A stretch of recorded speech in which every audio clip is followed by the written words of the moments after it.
আরও জানিয়ে দিব, চিকিৎসা সহায়তায় আগ্রহী ভারত সরকারকে চিঠি দিয়ে জানিয়েছে বলছে হাইকমিশনার। আরও জানিয়ে দিব, প্রধানমন্ত্রী পদে থাকছে না দলীয় প্রধান, একমত অধিকাংশ দল।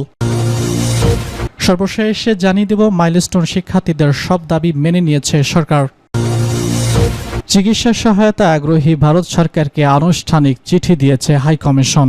মাইলস্টোন স্কুলে বিমান দুর্ঘটনায় হতাহতের চিকিৎসা সহায়তা দিতে আগ্রহের কথা জানিয়ে সরকারকে আনুষ্ঠানিক চিঠি দিয়েছে ভারত। মঙ্গলবার ঢাকাস্থ ভারতীয় হাইকমিশন এই তথ্য জানায়। হাইকমিশন বার্তায় বলা হয়, ভারতের প্রধানমন্ত্রী কর্তৃক মাইলস্টোন স্কুলে বিমান দুর্ঘটনায় শোক প্রকাশ করে এবং সম্ভাব্য সব ধরনের সহায়তা এবং সহযোগিতার প্রস্তাবের প্রেক্ষাপটে আজ ভারতীয় কমিশন আনুষ্ঠানিকভাবে বাংলাদেশ সরকারকে চিঠি দিয়ে অনুরোধ জানিয়েছে। চিঠিতে দুর্ভাগ্যজনক এই ঘটনায় হতাহতের চিকিৎসা সেবার সহায়তার প্রয়োজন হলে তা জানতে বলা হয়েছে। এক্ষেত্রে ভারতীয় হাইকমিশন সম্ভাব্য সব ধরনের সহযোগিতা প্রদান করবে বলে চিঠিতে উল্লেখ করা হয়েছে। প্রধানমন্ত্রী পদে থাকতে পারছে না দলীয় প্রধান, একমত অধিকাংশ দল। দলীয় প্রধান প্রধানমন্ত্রী পদে থাকতে পারছে না এমন প্রস্তাবে অধিকাংশ রাজনৈতিক দল একমত হয়েছে বলে জানিয়েছেন জাতীয় ঐক্যমত্য কমিশনের সভাপতি অধ্যাপক আলী রিয়াজ। মঙ্গলবার রাজধানীর ফরেন সার্ভিস একাডেমিতে রাজনৈতিক দলগুলোর সঙ্গে দ্বিতীয় ধাপের সংলাপের 17তম দিনের আলোচনার শুরুতে তিনি এসব কথা জানান। আজকের আলোচ্য কর্মসূচিতে রয়েছে প্রধানমন্ত্রীর একাধিক পদে থাকার অধীনের বিষয়ে সিদ্ধান্ত গ্রহণ, তত্ত্বাবধায়ক সরকার বিষয়ে সর্বশেষ আলোচনার উপর সিদ্ধান্ত গ্রহণ এবং নির্বাচন কমিশন, সরকারি কমিশন, মহাহিসাব নিরীক্ষক এবং নিয়ন্ত্রক, দুর্নীতি কমিশন এবং ন্যায়পরায়ণ নিয়োগের বিধান। আলী রিয়াজ বলেছে, প্রধানমন্ত্রীর পদে দলীয় প্রধান থাকতে পারবে না বলে অধিকাংশ দল একমত হয়েছে। কিছু দল এ বিষয়ে ভিন্ন মত বক্তব্য করেছে। এই সমস্ত দল ও জোট জাতীয় সনদে নোট অব ডিটেন্স দিতে পারবেন। একজন ব্যক্তি একই সঙ্গে প্রধানমন্ত্রী, সংসদ নেতা এবং দলীয় প্রধান এই তিন গুরুত্বপূর্ণ পদে থাকা বা না থাকা নিয়ে জাতীয় ঐক্যমত্য কমিশনের সঙ্গে রাজনৈতিক দলগুলোর সঙ্গে একাধিক দিন আলোচনা হয়েছে। সেখানে বিএনপি ও সমমনা দল, এলপিডি, লেবার পার্টি, এনডিএম, 12 দলীয় জোট, জাতীয়তাবাদী সমমনা জোট এবং আমজনতার দল একই বক্তব্যকে দলীয় প্রধান, প্রধানমন্ত্রী ও সংসদ নেতা করার পক্ষে মত দিয়েছে। আর জামাত, এনসিপি সহ অধিকাংশ দল দলীয় প্রধানকে প্রধানমন্ত্রী করার বিপক্ষে মত দিয়েছে।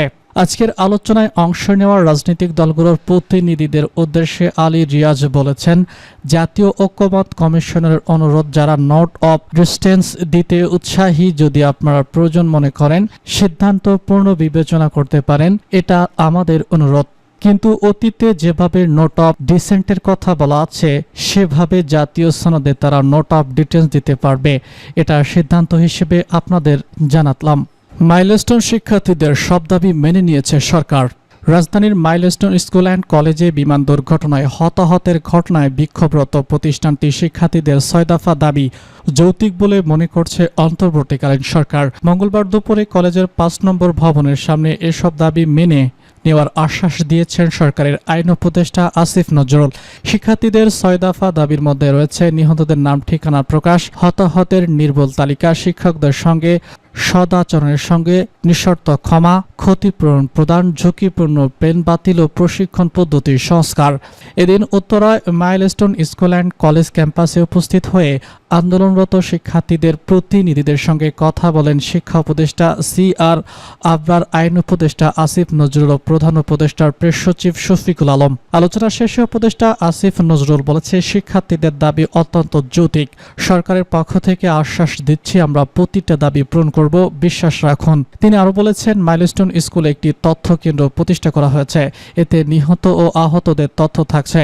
কেউ নিখোঁজ হলে সেই তথ্য থাকছে। সেখান থেকে তথ্য নিয়মিত হালনাগাদ করা হচ্ছে। নিহত আহত পরিবারের ক্ষতিপূরণ, পুনর্বাসন এবং ট্রমা ম্যানেজমেন্ট সাপোর্টের ব্যবস্থা করা হচ্ছে।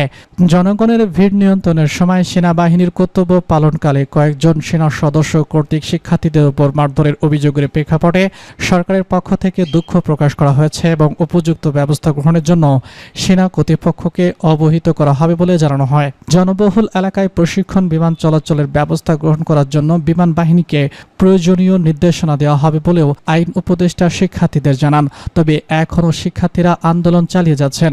শিক্ষা উপদেষ্টা CR আবরার শিক্ষার্থীদের বলেছেন, আগামী 24শে জুলাই অনুষ্ঠিতব্য CRS পরীক্ষার তারিখ নিয়মিত পরীক্ষা শেষে ঘোষণা করা হবে।